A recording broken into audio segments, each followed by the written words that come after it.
Estamos de volta com o nosso Papo Livre. O papo agora é com o Dr. João Galinaro, ele que é médico psiquiatra e tem uma especialização muito interessante, que é medicina do sono.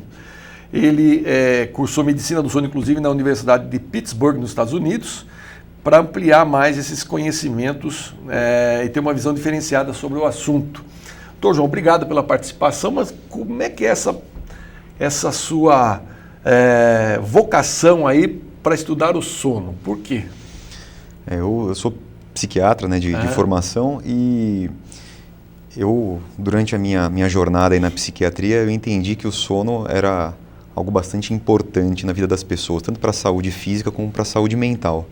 E eu optei por me aprofundar um pouco mais nesse assunto, vendo que o sono ele tinha fazia muita diferença na qualidade de vida das pessoas, né? Então eu comecei a trilhar esse caminho, estudar cada vez mais, me aprofundando, acabei me especializando nessa área de medicina do sono. Que é o que é uma qualidade de sono? Quantas horas a pessoa tem que dormir? Porque outro dia, conversando com um amigo meu que é médico, ele disse assim, eu lamento te informar, mas você já passou dos 50, 5 horas para você tá bom. Eu falei, você tá de sacanagem comigo? Ele falou, não. É isso mesmo? Então, esse é um assunto bem interessante, né? Na verdade, não existe uma média, uma definição, né? Na verdade, o que se tem é a média do que as pessoas dormem hoje em dia, que gira em torno de 7 a 8 horas, tá? Certo. Mas cada pessoa tem uma quantidade de horas individual. Então é importante aqui, até uma mensagem importante, que cada pessoa tente encontrar o quanto de horas ela precisa para ficar bem. E aí como é que você faz isso? Na verdade, você tem que tentar observar os sintomas. Então, geralmente aquela pessoa que está privada de sono, ou seja, que dorme menos do que ela precisa, durante o dia ela acorda cansada, fadigada, ela fica bocejando durante o dia, ela tem vontade de dormir mais. E geralmente aquela pessoa que chega na sexta-feira, ela está bastante cansada e no final de semana ela acaba dormindo mais horas do que ela dormiu durante a semana. Então essa pessoa está privada de sono. E outro momento que você pode tentar identificar quanto que você tem que dormir para ficar bem é durante férias, por exemplo, feriado em que você tem uma oportunidade de dormir um pouco mais, tá?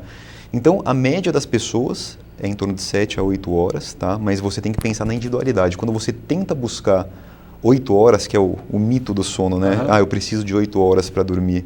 Né? Você acaba ficando ansioso, porque nem sempre as pessoas precisam de 8 horas. Às vezes precisam de menos. Né? E às vezes as pessoas ficam com isso na cabeça, eu preciso dormir 8 horas, eu não estou dormindo 8 horas, isso gera muita ansiedade e preocupação.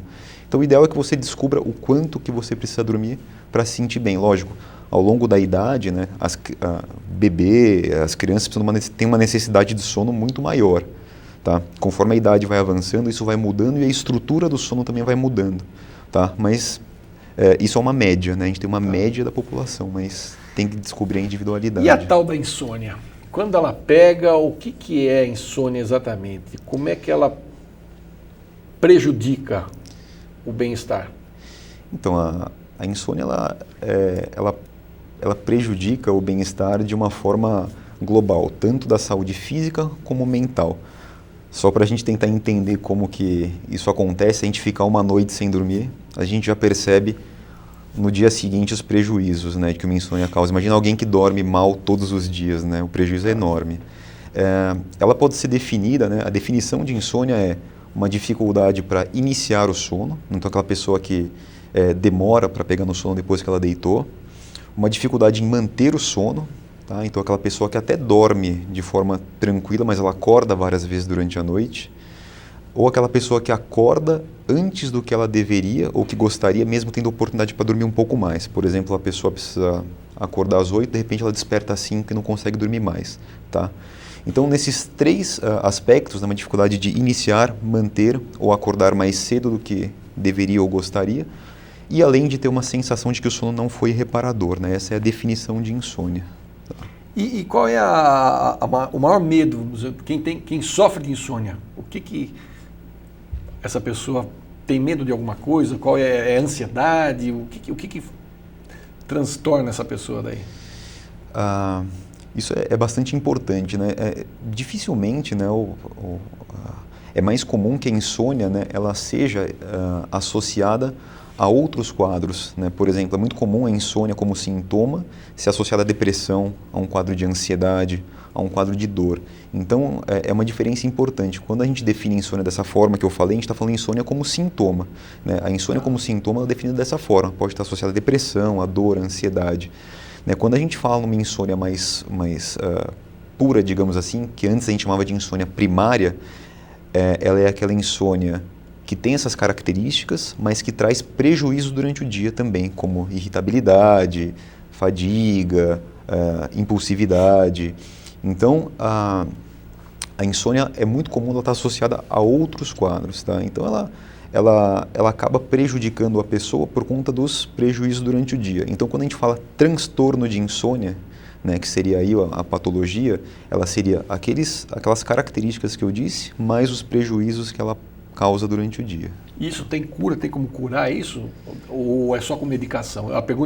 Refazendo a pergunta, isso tem como se curar sem medicação ou para isso só medicação?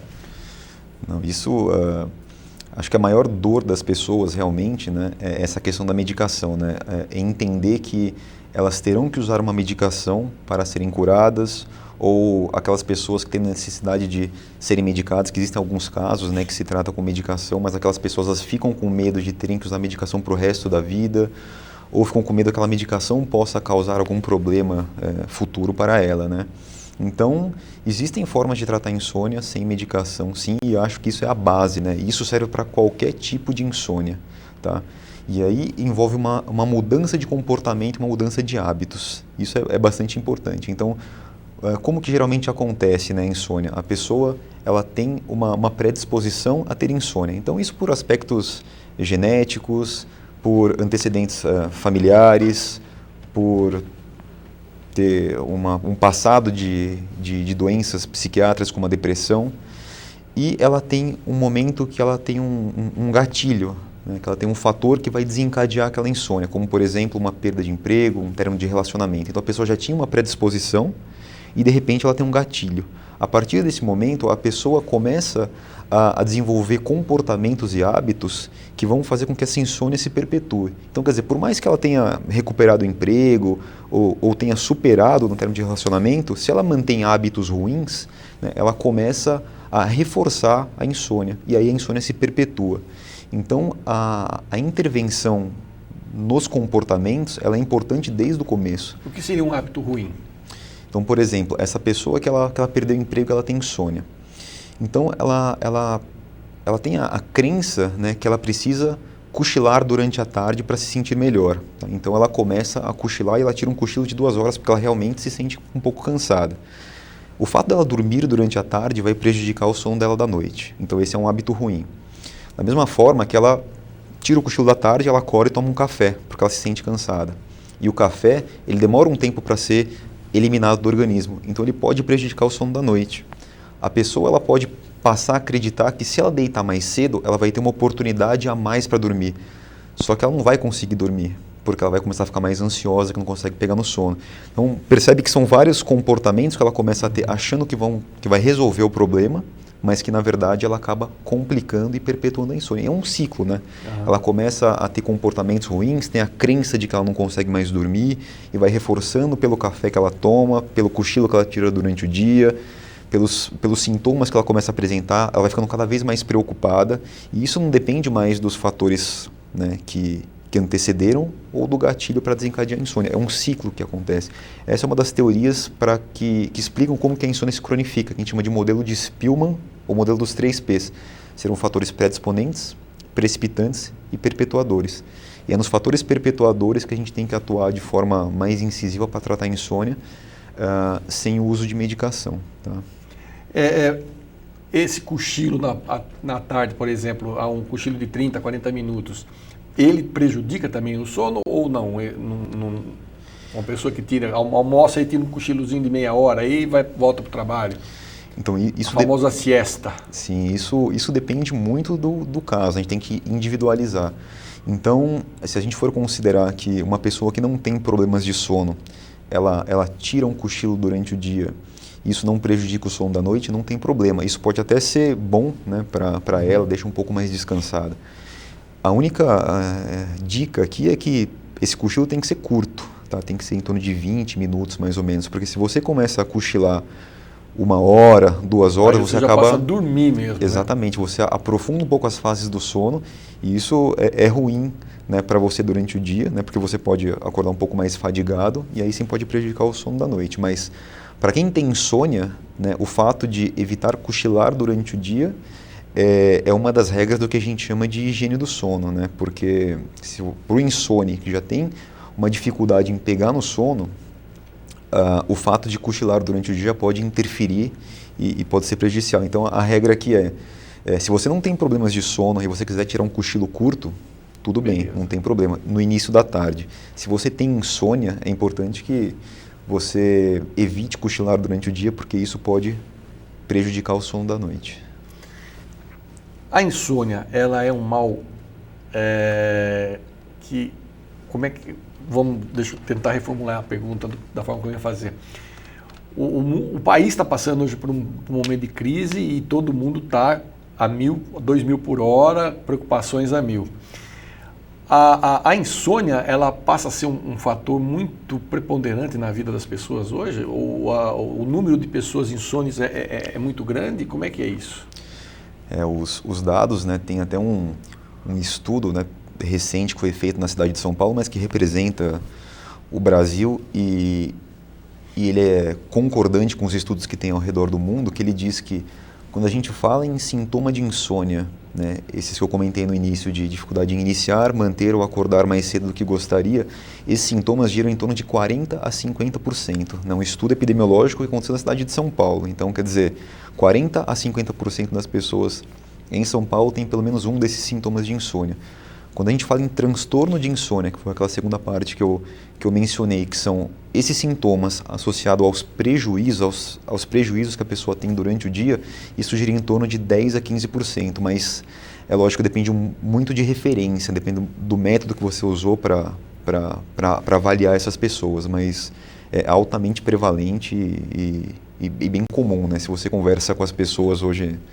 É até engraçado que quando eu falo que sou especialista em sono, né, converso com as pessoas, numa roda de 5, 2 ou 3 têm algum tipo de problema de sono. Então é altamente prevalente e acaba prejudicando demais a vida das pessoas. É impressionante como isso, principalmente essa questão do sono. Uma noite mal dormida é impressionante. À medida que a idade vai passando também, hoje se eu cair numa balada, chegar em casa 2 horas da manhã, acabou meu dia, acabou, eu fico podre. E eu percebo que justamente por não conseguir dormir legal. E hoje eu consigo sacar exatamente o meu ciclo de sono.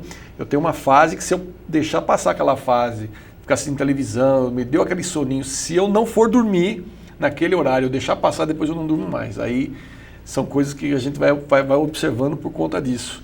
Sim, isso é bastante importante, porque... a gente começa a ter alguns sinais, alguns gatilhos, né, que a gente consegue usar a nosso favor, né? Então, é importante que até as pessoas começam a ter algumas pistas, né, do que faz ela dormir melhor e tentar entender o que faz ela dormir pior, para eliminar aquilo, né, e sempre tentar manter esses hábitos, né? Então, a questão de um banho, por exemplo, morno no início da noite, uma atividade física, né, pela manhã, se expor à luz solar, que é um dos sincronizadores do nosso ritmo de sono também. Então, essas pistas, como você comentou, elas são importantes. Você se perceber e entender o que te ajuda a dormir melhor e o que te atrapalha, né? E você mapeia isso e tenta colocar em prática aquelas coisas que fazem você ter uma boa noite de sono, né?